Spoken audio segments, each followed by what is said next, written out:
ज्ञानांजना शलाकया चक्षुरुन्मीलितं येन तस्मै श्री गुरुवे नमः। नमः विष्णुपदाय कृष्णप्रेष्ठाय भूतले श्रीमते भक्तिवेदांत स्वामिने नामिने। नमस्ते सारस्वती देवे गौरवाणी प्रचारिणे निर्विशेष शून्यवादी पाश्चात्य देशतारिणे। जय श्री कृष्ण चैतन्य प्रभु नित्यानंद श्री अद्वैत गदाधर शिवासादि श्री गौर भक्त वृंद। हरे कृष्णा कृष्णा कृष्णा हरे हरे हरे राम राम राम हरे। मुखम करोति वाचालं पंगुलं हैतगिरिं यत्कृपातमहं वन्दे परमानंद माधवम श्री गुरुदिनतरिणं श्री चैतन्य ईश्वरम। नमः ओम विष्णुपदाय कृष्ण पृष्ठाय भूतले श्रीमते जयप्रदा। तो আমি গতকালকে বলেছিলাম আজকে গৌরাঙ্গ লীলা আলোচনা হবে, কিন্তু আমি দেখলাম গতকালকে মন্দিরে যে মহাপ্রভুর বাল্যলীলা বর্ণনা করেছিলাম তার একটা লিংক মুকুন্দ প্রভু দিয়ে দিয়েছে আমাদের গ্রুপে, হোয়াটসঅ্যাপ গ্রুপে। তাই আমি ভাবছি আমার গীতা কন্টিনিউ করবো এই আধ ঘন্টা প্রতিদিনের মতন।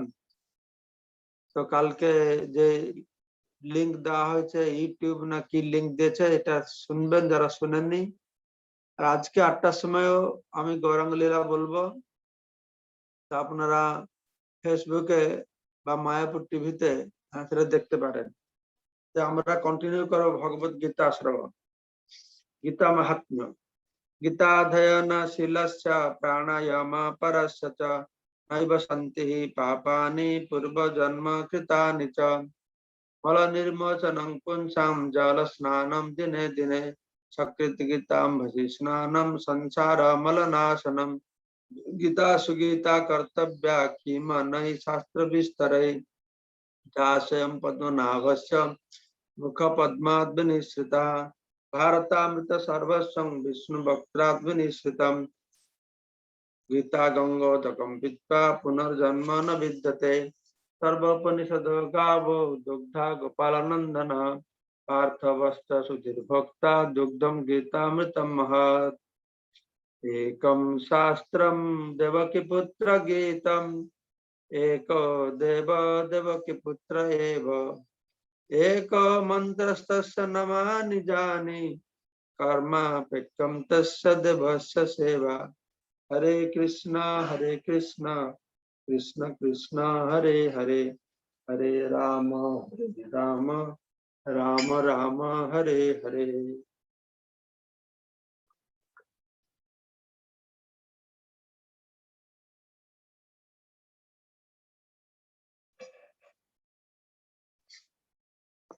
আমরা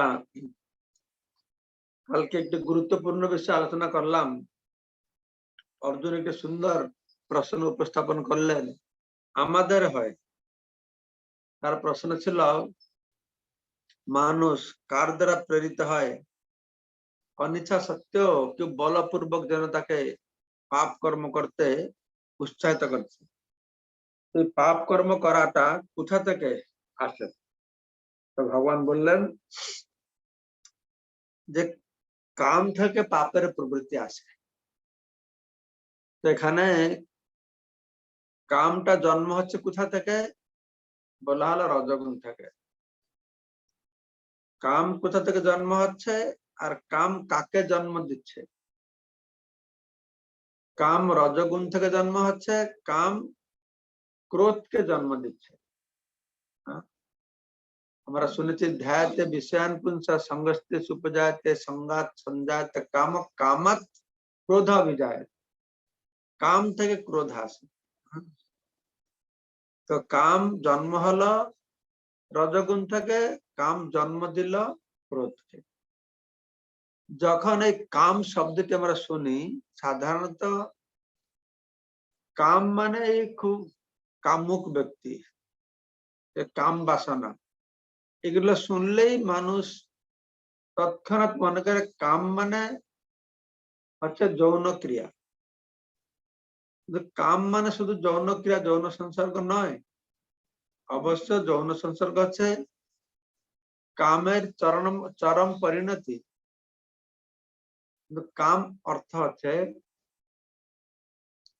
যেই কর্ম আমরা করি তার ফল লাভ করে ইন্দ্রিয় ভোগ করব, এই বাসনা নিয়ে, সেইটা হচ্ছে কাম।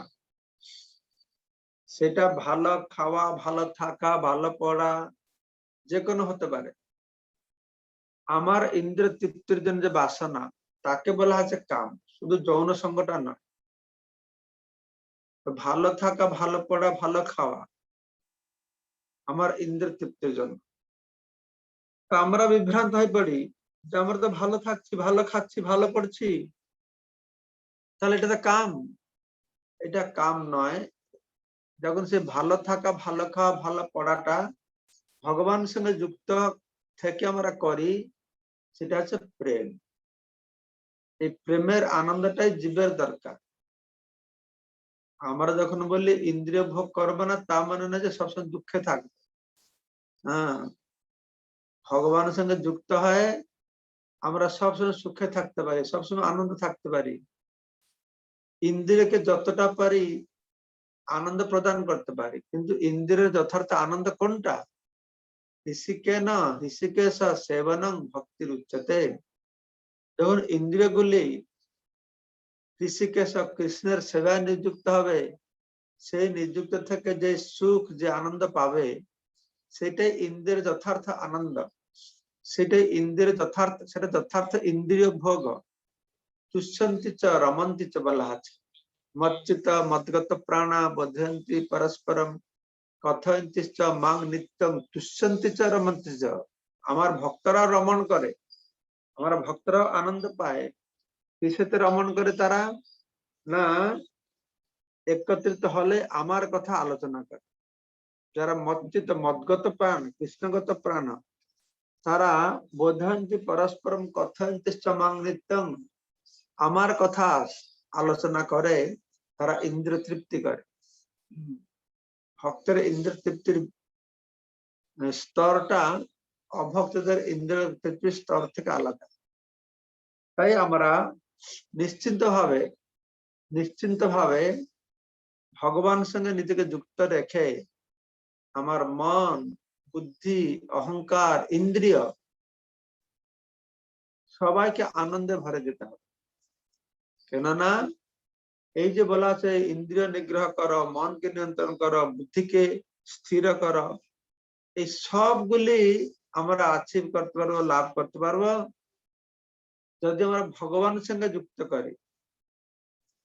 যুক্ত আশিত মত পর তানি সর্বাণী সংযম্য। ইন্দ্রিয়গুলিকে বিষয়ের সঙ্গে যুক্ত রাখলে কাম, ইন্দ্রিয় মন বুদ্ধি অহংকারকে কৃষ্ণের সঙ্গে যুক্ত রাখলে প্রেম। সেটা আমরা আলোচনা করেছিলাম। ইন্দ্রিয়গুলিকে শুধু বিষয় থেকে নিগ্রহ করলে হবে না, ইন্দ্রিয় থেকে বিষয়গুলি নিগ্রহ করলে হবে না। যারা অজ্ঞানী তারা তো পারবেই না, যারা জ্ঞানী তারাও পারবে। সুস্পষ্ট ভগবান কৃষ্ণ বললেন যে যারা জ্ঞানী তারাও পারবেন। তাহলে সমাধানটা কি? সমাধানটা সেটাই বলছেন। হ্যাঁ, দুটো গত 2 আর 3 অধ্যায়তে আমরা শ্রবণ করলাম। যুক্ত আশিত মত পর বলা হয়েছে। তারপরে একটা এই অধ্যায়ে আমরা শ্রবণ করলাম মই সর্বাণী কর্মাণি, সন্ন্যাস আধ্যাত্ম চেতসা, মই সর্বাণী কর্মাণি সন্ন্যাস, আমাকে সমস্ত কর্ম অর্পণ কর, এইটি হচ্ছে কৌশল। তো যেটা অর্জুন জিজ্ঞাসা করছিলেন, ভগবান কৃষ্ণ খুব সুন্দর বুঝিয়ে বললেন যে কিভাবে আমাদের চেতনা কামের দ্বারা আবৃত হচ্ছে। সে সম্পর্কে আমি 3 প্রকারের চেতনার কথা বললাম। আবৃত চেতনা, সংকুচিত চেতনা, মানুষের মুকুলিত চেতনা। এই 3টে কথা দৃষ্টান্তের মাধ্যমে বুঝিয়েছেন ভগবান কৃষ্ণ কিভাবে তিনটে মাত্রায় আমাদের জ্ঞান বা চেতনা আবৃত হচ্ছে। এই এই হচ্ছে এই যে কাম যে জ্ঞানকে আবৃত করে রাখছে, তারা হচ্ছে সেই কাম হচ্ছে নিত্য শত্রু। কাম শত্রু আমাদের কোথায় বসে আছে? শত্রুকে আমরা পরাস্ত করতে চাই, চোরকে আমরা ধরতে চাই, তাহলে ঘর কোথায় বসে আছে বুঝতে হবে। তার জায়গাও ভগবান বলে দিলেন, ইন্দ্রিয়াণী মনোবুদ্ধি এই তিন জায়গায় সে বসতে থাকে। তাই তিনি বলছেন এই কাম যে জ্ঞান বিজ্ঞানকে বিনাশ করে, তাকে নিয়ন্ত্রণ করতে হবে। কিভাবে? জড় ভৌতিক বিষয় থেকে ইন্দ্রিয় শ্রেষ্ঠ, ইন্দ্রিয় থেকে মন শ্রেষ্ঠ, মন থেকে বুদ্ধি শ্রেষ্ঠ, বুদ্ধি থেকে যে শ্রেষ্ঠ সে হচ্ছে আত্মা, চিন্ময় আত্মা। এইটিকে জানতে হবে। এটাকে জেনে এই বুদ্ধি জহি শত্রু মহাভাব কামরূপম দুরাসতম, এই নিশ্চয়াত্মক, এইটাই নিশ্চয়াত্মক বুদ্ধি। এই নিশ্চয়াত্মক বুদ্ধি অচলা বুদ্ধি মন বুদ্ধিকে স্থির করে আমাদের কি করতে হবে? এই কার্যকর্ম করলে কামকে জয় হবে। আর সরল ভাষায় এইটাই শুধু আমরা মনে রাখবো, সবসময় ইন্দ্রিয় মন বুদ্ধি অহংকার এই তিনটাকে যতটা পারি আমার ভগবান কৃষ্ণের সঙ্গে যুক্ত করে রাখবো। যদি আমার নিজের চেষ্টায় কৃষ্ণের সঙ্গে যুক্ত করতে পারছি না, তাহলে সাধুর সঙ্গে থেকে এটা আর অনায়াসে করা যায়।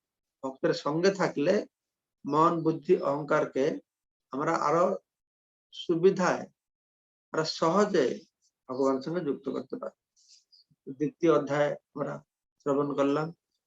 আজকে আমরা তৃতীয় অধ্যায় শুরু করব, জ্ঞান যোগ।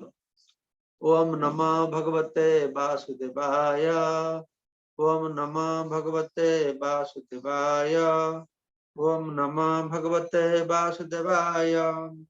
শ্রী ভগবান উবাচ ইমং ব্যবসতে যোগম প্রোক্তবানম অহম অব্যয়ম বিবস্বানম মনবে প্রাহ মনোরীক্ষা কিবা ব্রবীত। এই অধ্যায়ের প্রথমে প্রারম্ভে অর্জুন কোনো প্রশ্ন করেননি, কৃষ্ণই বলা শুরু করে দিয়েছে। ইমম যোগম, এই যোগ। তো এই যোগ মানে কোন যোগটা? এই যোগ মানে যেই যোগ ইনি বলছেন যে এই যোগটাকে আমি পূর্বে সূর্যদেব বিভূষণকে দিয়েছিলাম, বিভূষণ মনুকে দিয়েছেন, মনু ইক্ষককে দিয়েছেন। ঠিক আছে, ইমম বিভূষিত যোগম, ইমম মানে এই যোগ। এই যোগ মানে কোন যোগ? এই যোগ মানে এটা হতে পারে যেই যোগ তোমাকে বললাম সেটা আমি বিভূষণ মনুকে দিয়েছি। নিষ্কাম কর্মযোগ বা বুদ্ধি যোগ, সেটা আমি সূর্য ভগবানকে বলেছি। এটা হতে পারে, কিংবা এটাও হতে পারে ইমম যোগ মানে এই যে যোগ তোমাকে আমি বলতে যাচ্ছি জ্ঞান যোগ, সেটাই আমি সূর্যদেবকে বলছিলাম। তিনি মনুকে মনু ইক্ষককে বলেছেন। আমার বিচারে দুটোই ঠিক হবে, কেননা এই দুটো আলাদা নয়, এই দুটো হচ্ছে দুটো স্টেপ। আমরা নিষ্কাম কর্মযোগ জ্ঞানযোগ পৃথক দেখলে হবে না। তাই ভগবান বলছেন যে সম্পূর্ণ কথাটি নিষ্কাম কর্মযোগ যার সাধ্য হচ্ছে চিত্তশুদ্ধি, যার মাধ্যমে আমরা আত্মজ্ঞান পাবো, এই সবটাই যোগ আমি সূর্যদেবকে বলেছিলাম। তো আমরা দ্বিতীয় অধ্যায় থেকে আত্মজ্ঞান পেলাম। আত্মজ্ঞান পেলাম যে আমি জড় দেহ নই, চিন্ময় আত্মা। কিন্তু আত্মার সম্পর্কে এইটুকু ধারণা আত্মজ্ঞানের পূর্ণতা নয়, এটা সম্পূর্ণ আত্মজ্ঞান নয়। আত্মজ্ঞান তখনই সম্পূর্ণ হবে যখন আত্মার সঙ্গে পরমাত্মা ভগবানের সম্পর্কটা আমরা জানি। ভগবানকে জেনে না জেনে আমি দেহ চিন্ময় আত্মা দেহ নয় জানাটাই আত্মজ্ঞান নয়। ভগবান আমি ভগবানের অংশ জানাটাই আত্মজ্ঞানের পূর্ণতা। অর্থাৎ যথার্থ জ্ঞানটাই শুধু আত্মাকে জানা নয়, আত্মার সঙ্গে ভগবানকেও জানা। ঠিক আছে, আর এক ধাপ বেশি হলো। প্রথমে বলা হলো পাপ কর্ম কেন মানুষ করে, পাপ কর্ম থেকে শ্রেষ্ঠ হলো শাস্ত্রভিত্ত পুণ্যকর্ম সকাম কর্ম। শাস্ত্র নির্দেশিত পুণ্যকর্ম সকাম কর্ম থেকে শ্রেষ্ঠ হলো নিষ্কাম কর্ম। যে নিষ্কাম কর্ম থেকে আমরা আত্মজ্ঞান পাবো, আমি চিন্ময় আত্মা দেহ নই। তার থেকে শ্রেষ্ঠ হলো ভগবানকেও জানা। এই আত্মজ্ঞান, আত্মাকে জানা হচ্ছে ভগবানকে জানার একটা আংশিক জানা। ভগবানকে জানার পূর্বে আত্মাকে যে জানছি, এই আত্মা হচ্ছে ভগবানকে জানার একটা আংশিক জানা। ঠিক আছে, তো ভগবান সেই বলছেন যে এই যে জ্ঞান, এই জ্ঞানের কত প্রাচীন। সৃষ্টির প্রারম্ভে পূর্বে সূর্যদেব বিভূষণকে দিয়েছেন প্রোক্তবানম অহম অব্যয়ম। অব্যয় জ্ঞান, অব্যয় জ্ঞান। এই অব্যয় জ্ঞান, অব্যয় মানে আমি আগে বলেছি, অব্যয় মানে যেটা ব্যয় হয় না। ব্যয় মানে খরচা হয় না। খরচা হয় মানে যে জ্ঞানের কম হয় না, যে জ্ঞানের কোনো বিকার হয় না। ঠিক আছে, অব্যয় জ্ঞান, জ্ঞানের কোনো পরিবর্তন হয় না। এই জ্ঞান লুপ্ত হতে পারে কিন্তু পরিবর্তন হয় না। এই জ্ঞান প্রতিটি মানুষের জন্য, প্রতিটি সময়ের জন্য, প্রতিটি স্থানের জন্য প্রযোজ্য। সেই জ্ঞানকে বলা হচ্ছে অব্যয় জ্ঞান, যে জ্ঞানের কোনো হ্রাস হয় না, যে জ্ঞানে কোনো কিছু যুক্ত করা হয় না। তো কে বলেছে না, কৃষ্ণ বলেছে আমি বলেছি, আমি বলেছি। আর আমি যে সৃষ্টির প্রারম্ভে বললাম, এই জ্ঞানটা মানুষ সমাজে কিভাবে থাকছে, এই জ্ঞানটা মানুষ সমাজে কিভাবে বিস্তারিত হচ্ছে না, এবং পরম্পরা প্রাপ্ত ইমাম রাজস্ব বিদু, এটা পরম্পরা ক্রমে, এটা পরম্পরা ক্রমে রাজর্ষিরা লাভ করছে। বিভৎসনা, মনো, ইক্ষক, এরকম পরম্পরা ক্রমে আসছে। যদি এটা অব্যয় জ্ঞান, এটা পরম্পরায় আসতে হবে। হ্যাঁ, পরম্পরায় আসতে হবে, কারণ এটা বৈকুণ্ঠ থেকে আসছে, ভগবত ধাম থেকে আসছে। পরম্পরায় যদি জ্ঞান আমরা পাই, সে জ্ঞানটি যথার্থ সম্পূর্ণ জ্ঞান। দৃষ্টান্ত দেওয়া হচ্ছে, গাছে একটা আম আছে, আমটা যদি সোজা নিচে পড়বে, সে আমটা ফেটে যাবে, সে আমটাকে আমরা যথাযথভাবে পাবো। কিন্তু উপরে একজন কেউ চড়ে আমটা পারবে, পেরে তার নিচের লোকের হাতে দেবে, সে 8 লোকের হাতে দেবে, সে 8 লোকের হাতে দেবে, সে আরেকটা লোকের হাতে দেবে। আমি যদি নিচে দাঁড়িয়ে আছি, তখন সে তার হাত থেকে নেব, তাহলে আমি অক্ষত অবস্থায় সে আমটাকে পাবো। তো সেটাই ভগবান এখানে প্রতিষ্ঠা করতে চাইছেন, যে আমি যে জ্ঞান দিলাম সেটা পরম্পরা ক্রমে, গুরু পরম্পরা ক্রমে সেটা চলে আসছিল। কিন্তু সেই অব্যয় জ্ঞান, সে অক্ষয় হলেও সকালেন মহতা যোগনষ্ট পরন্ত, কালের প্রভাব, এই ভৌতিক জগৎটাকে ভগবান কালচক্রের দ্বারা নিয়ন্ত্রণ করছেন।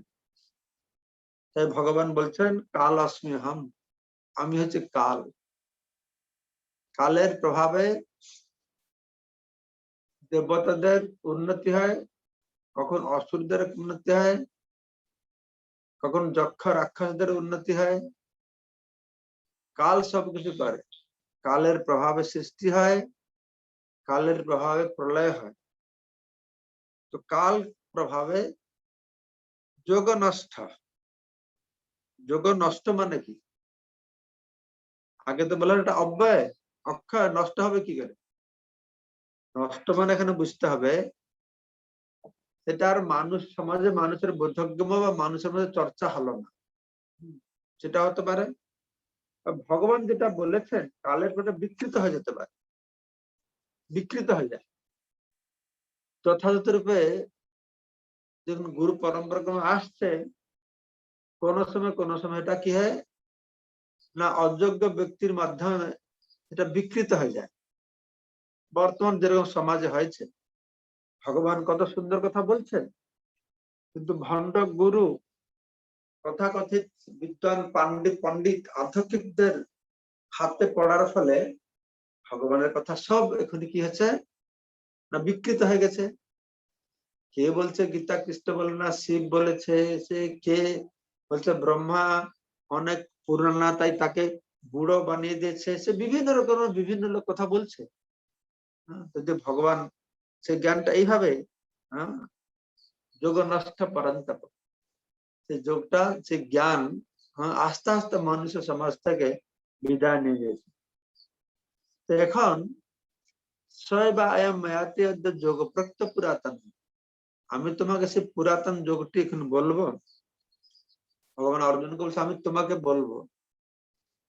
তো এত বড় গুরুত্বপূর্ণ বিষয়ে ভগবান অর্জুনকে কেন বললেন?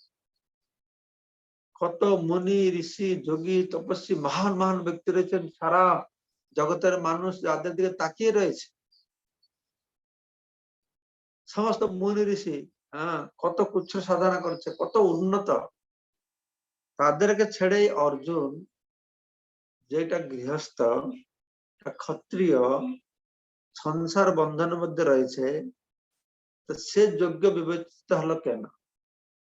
ভগবান বলছেন ভক্ত সিমে সখাচে, আমি যে কথা বলবো এটা রহস্যময় কথা, এটা রহস্য, খুব গুরুত্বপূর্ণ রহস্যময় কথা। মুনি ঋষি যোগী তপস্বীদেরকে আমি অনেক কথা বলতে পারি, অনেক ভালো কথা বলতে পারি, কিন্তু অনেক গুপ্ত কথা তাকে বলা যাবে না। তোমাকে কেন বলা হলো? তুমি আমার ভক্ত, তুমি আমার বন্ধু। অর্থাৎ ভগবত গীতা পড়ার জন্য কোনো যোগ্যতা নেই, দরকার নেই, যে কেউ পড়তে পারে। কিন্তু যে কেউ পড়ে এই যে কেউর মতন বুঝবে। কিন্তু ভগবত গীতাকে যথাযথ রূপে বুঝতে হয়, তাহলে কৃষ্ণের ভক্ত হবে, তাহলে ভগবত গীতার চরম শিক্ষা সে উপলব্ধি করতে পারবে। কৃষ্ণের ভক্ত নয়, সে গীতা পড়ে কিছুটা কল্যাণ হবে, মঙ্গল হবে, কিছুটা বুঝবে, কিছুটা শিখবে, জীবনে প্রয়োগের কিছুটা লাভ পাবে অবশ্যই, কিন্তু সে যদি ভগবত গীতার রহস্যকে জানতে চায়, তার গুপ্ত রহস্য উদ্ঘাটিত হবে না যতক্ষণ ভগবান কৃষ্ণের প্রতি ভক্তিভাব নিয়ে এই গ্রন্থকে অধ্যয়ন না করা হচ্ছে। রহস্য কথা কাকে বলা যায়? যে অত্যন্ত নিকট সুরহিত বন্ধু, তার কাছে রহস্য কথা বলা যায়, তাকে থেকে সবাইকে রহস্য কথা বলা যায়। কৃষ্ণ বলছেন সর্বধর্মান পরিত্যাজ্য মামেকম শরণম ব্রজ, বিরাট বড় কথা বলছে, যাকে থেকে বলা যাবে না। আমরা যার কাছে গিয়ে যে কেউ রাস্তায় যার কাছে গিয়ে পাটা লম্বিয়ে দিয়ে বলে এমন একটু পা টিপো, বলতে পারবো না। কাকে বলবো পা টিপতে? না যে আমার অনুগত, যে আমার বন্ধু, তাকে বললেও তো হবে আমার মাথা টিপে দাও একটু, পা টিপে দাও একটু, তাই না? তো ভগবান মুনি ঋষি যোগী সবাইকে এরকম বলবে না, সব ছেড়ে আমাকে শরণাপন্ন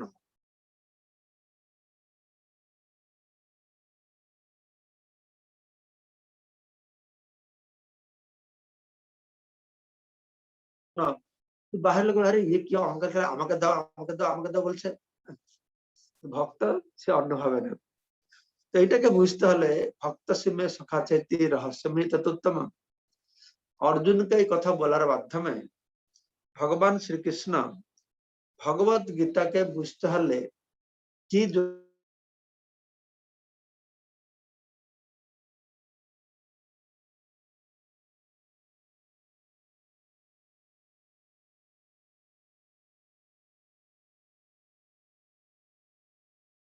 আমি তোমার আনুগত্য রয়েছে, এই দুটো থাকতে হবে, দুটো থাকতে হবে। কারণ প্রভুপাদ বলছেন যে অর্জুনকে কৃষ্ণ জ্ঞান দিচ্ছেন না, প্রথম অধ্যায় একটা টু শব্দ করেন, যতক্ষণ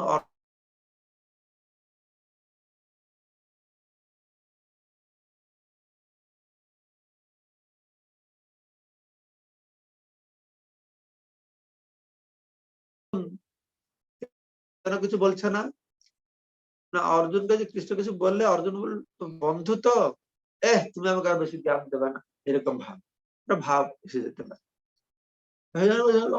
কৃষ্ণ অপেক্ষা করেছে, যখন অর্জুন এই আনুগত্য স্বীকার করলো তখন কৃষ্ণ তাকে জ্ঞান দিলেন। সেইভাবে এই ভগবত গীতা, যেরকম আগে আমি বলেছিলাম যে ভগবত গীতা কিভাবে সার্বজনীন, ভগবান প্রথম অধ্যায় সেটা বর্ণনা করলেন সবার জন্য উদ্দিষ্ট, সবাই উদ্বেগ সবাই বিষাদগ্রস্ত এই জগতে, ঠিক সেরকম এখানে বর্ণনা করছেন কে যোগ্য। আগে বর্ণনা করা একটা যোগ্যতা আছে কি না আত্মসমর্পণ যারা করেছে সে যোগ্য।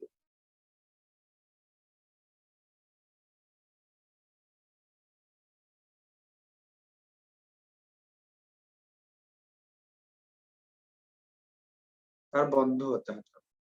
তো এটা শ্রবণ করে অর্জুন মানে একটা প্রশ্ন আসলো, এই তৃতীয় প্রশ্ন তিনবারের জন্য এই প্রশ্ন জিজ্ঞাসা করবে, দুইবার দ্বিতীয়বারের জন্য প্রশ্ন জিজ্ঞাসা করবে, অপরং ভবত জন্ম পরম জন্ম বিবশ।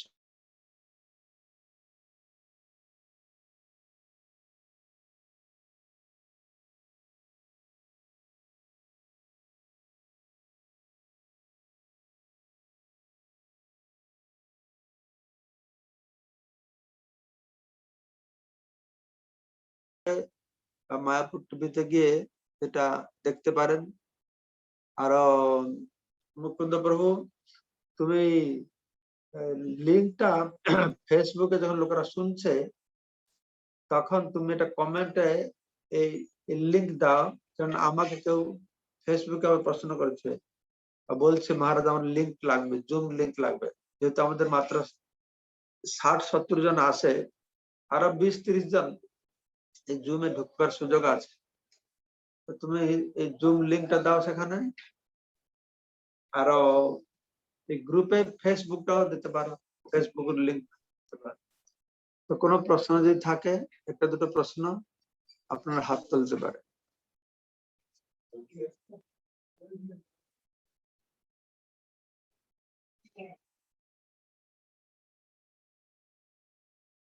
অনমিউট করা, মানিক ঘোষ অনমিউট করো, মানিক ঘোষ।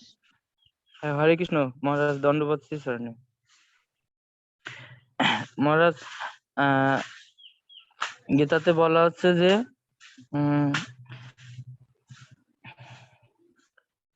মনকে নিয়ন্ত্রণ করতে হবে বুদ্ধি দিয়ে, কিন্তু বুদ্ধির উপরে যেহেতু আত্মা শ্রেষ্ঠ, আত্মাকে কে নিয়ন্ত্রণ করবে?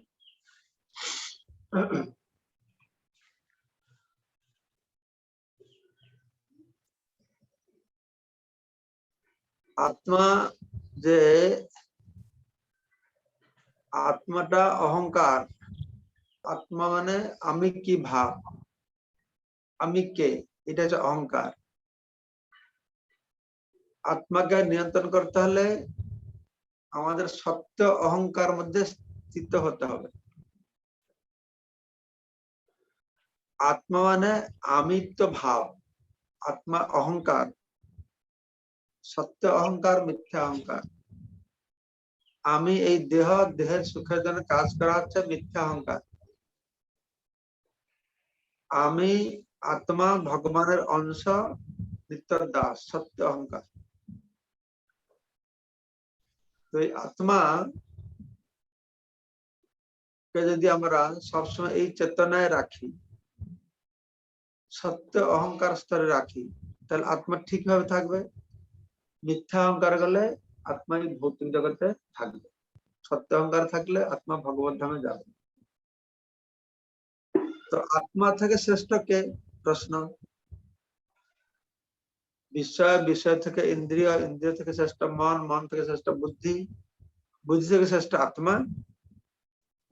আত্মা থেকে শ্রেষ্ঠ কে? পরমাত্মা। আত্মা থেকে শ্রেষ্ঠ হচ্ছেন পরমাত্মা। তিনি এই আত্মাকে যন্ত্রধারী মায়া, তার কর্ম বাসনা অনুসারে বিভিন্ন শরীর প্রদান করছেন। তিনি আত্মার সঙ্গে বসে আছেন, অনুমন্তা উপদ্রষ্টা, সবকিছু দেখছেন, তাকে উপদেশ দিচ্ছেন। তিনি আত্মার কাছে বসে সর্বস্ব অহংগি সন্নিবিষ্ট মত স্মৃতির জ্ঞান অপহরণ, তার থেকে স্মরণ বিস্মরণ এবং জ্ঞান আসছে। আত্মার উপরে হচ্ছেন পরমাত্মা। ওকে, অনেক সাহা হয়ে গেল। তারপরে অভিরাম চৈতন্য প্রভু। হ্যাঁ মহারাজ প্রণাম। তো মহারাজ অর্জুন বলছিল যে আমি আপনার শিষ্য, শিষ্যস্থ, কিন্তু ভগবান এখানে আবার সেই সখা স্তর থেকে নিজেকে ইয়ে করলো, শিষ্য স্তরে নিয়ে আসলো, কিন্তু ভগবান আবার তাকে বলছে ভক্ত অসীমের সখা চিতি। এটা কেন? আমি শুনতে পারলাম না, শেষে কি বললো? বললাম যে অর্জুন তো বলছিল যে আমি আপনার শিষ্য, মানে আগে সখা ছিলাম, তা আমি এখন শিষ্যত্ব বরণ করছি, আপনি শিক্ষা দিন। তো ভগবান আবার কেন সেই সখা স্তরে নিয়ে গেল? ভক্ত অসীমের সখা স্তরে নিয়ে যায় না, ভগবান বলছেন তুমি আমার সুরহিত। সখা স্তরে সখাকে অন্তরের কথা বলা যায়, সেজন্য ভগবানের ভক্ত হতে হবে, তার অনুগত হতে হবে। সখা মানে তার প্রতি যার, তোমার যার প্রতি কোনো ঈর্ষা নেই, তোমার বন্ধুর প্রতি কোনো ঈর্ষা হয় না। তুমি ভালো জিনিস পেলে যেরকম আনন্দ পাও, তোমার বন্ধু যদি ভালো জিনিস পায় আনন্দ পায়। সেজন্যই ঈর্ষা, বন্ধু বন্ধু সখা মানে ঈর্ষা শূন্য। তাই অর্জুন আগে সখা ছিল, কিন্তু সেইটুকু যথেষ্ট ছিল না। সখা থাকার দরুন কৃষ্ণ পিতার ঈর্ষা ছিল না, কিন্তু তাকে শিষ্য করে তার আনুগত্য এনেছেন। তাই এখানে দুটোই গুণ অর্জুনের মধ্যে প্রকাশ করেছেন। তুমি আমার প্রতি ঈর্ষা শূন্য, অনসূয়বে, ভগবান কৃষ্ণ বলছেন আমি যারা অসূয়াগ্রস্ত তাকে বলি না, যারা অসূয়া নাই, আশ্চর্যতা নেই, তাদেরকে বললি। বন্ধুর মাধ্যমে তিনি অসূয়া শূন্য, নিমশ্চর, আর ভক্তের মাধ্যমে তিনি আনুগত্য, এই দুটোই গুণ প্রকাশ করেছেন। বিধি ভক্তি। হরে কৃষ্ণ মহারাজ, প্রণাম শ্রী চরণে। মহারাজ গতকালকের বিষয়টা নিয়ে কি একটু জানতে পারি? কোনো বিষয় নিয়ে গতকালকের আলোচনা থেকে বলো। বলছি কি যে মহারাজ, আপনি বলছিলেন যে নিজের চেষ্টা লাগবে এবং সাধুগুরু বৈষ্ণবের কৃপা থাকা লাগবে এবং তাদেরকে সন্তুষ্ট করতে হবে, তাদেরকে কখনো বিড়ম্বনা দেওয়া যাবে না, কষ্ট দেওয়া যাবে না। যে আমি মানে বেশি পাওয়ার আশায় যে একটা মানে হয়তো ভুল বশত আমি তাদেরকে কষ্ট দিয়ে ফেললাম, এটা করা যাবে না। তো মহারাজ আমার একটা বিষয় জানার, যে আমি মাঝে মাঝে বৈষ্ণব সেবা দেই, তো আমি একাই সেবা করি, তো দেখা যায় কি আমি চেষ্টা করি ভগবানকে নিবেদিত প্রসাদটা তাদেরকে দেওয়ার এবং সর্বোচ্চ চেষ্টা করি খুশি করার, কিন্তু দেখা যায় কি প্রসাদ শেষে হয়তো একটা নেগেটিভ কমেন্ট করে যে এইটা একটু লবণ হয়নি, ওইটা। তো আমি কি তাহলে কি মহারাজ, আমি কি এখানে অপরাধ করে ফেলছি?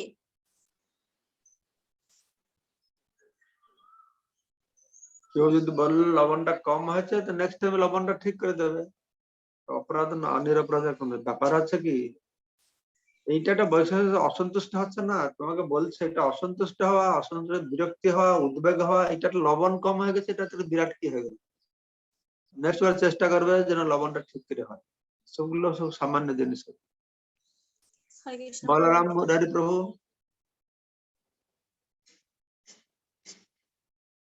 बलराम मुरारी प्रभु अनम्यूट করুন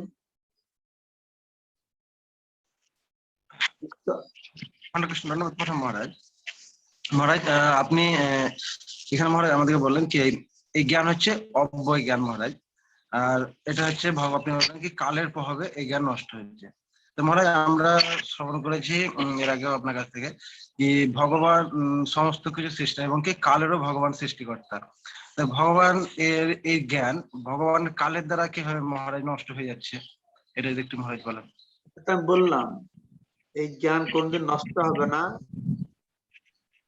এই জ্ঞানের কোনো ক্ষতি হবে না কিন্তু এই জ্ঞানটা জগতের মধ্যে প্রকাশিত থাকবে না কাল হচ্ছে ভগবানের অধীন কালের দ্বারা ভগবান এই জগৎকে চালাচ্ছেন এই জন্য এই জগতে ভালো মন্দ আসবে কালের প্রভাবে গ্রহ নক্ষত্রের যে ঘুরছে সেই অনুসারে তাই এই জগতে কালের প্রভাব কালের গুণটা ভালো মন্দ করবে কালের সেটা ভগবানের ভালো মন্দ করেছেন কালের মাধ্যমে সেজন্য এই জ্ঞানটা নষ্ট হচ্ছে না কিন্তু মানুষের মধ্যে এই জ্ঞানের প্রভাবটা নষ্ট হচ্ছে জ্ঞানটা ঠিক আছে কিন্তু এটা বিকৃত হচ্ছে যথার্থ লোকের হাতে না থাকার ফলে তারা এই জ্ঞানটাকে বিকৃত করে দিচ্ছে জ্ঞানটা জ্ঞান আছে বিকৃত করে উপস্থাপনা করা হয়েছে মানুষ সমাজে তোমাকে আবার এই জ্ঞান দিচ্ছে ইস্কন সোরা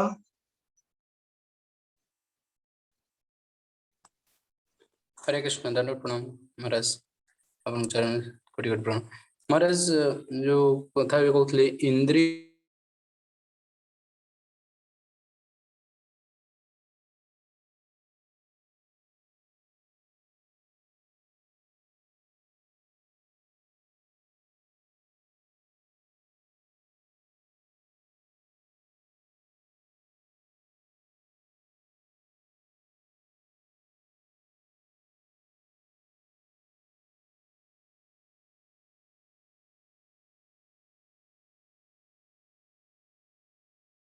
চিন্তা করছো তার লাভটা কোন হবে ସେଥିପାଇଁ କୁହା ହଉଛି ଯେ ବିଷୟଠୁ ଇନ୍ଦ୍ରିୟକୁ ଦୂରରେ ରଖିକି ଇନ୍ଦ୍ରିୟକୁ କୃଷ୍ଣଙ୍କ ସେବାରେ ଲଗା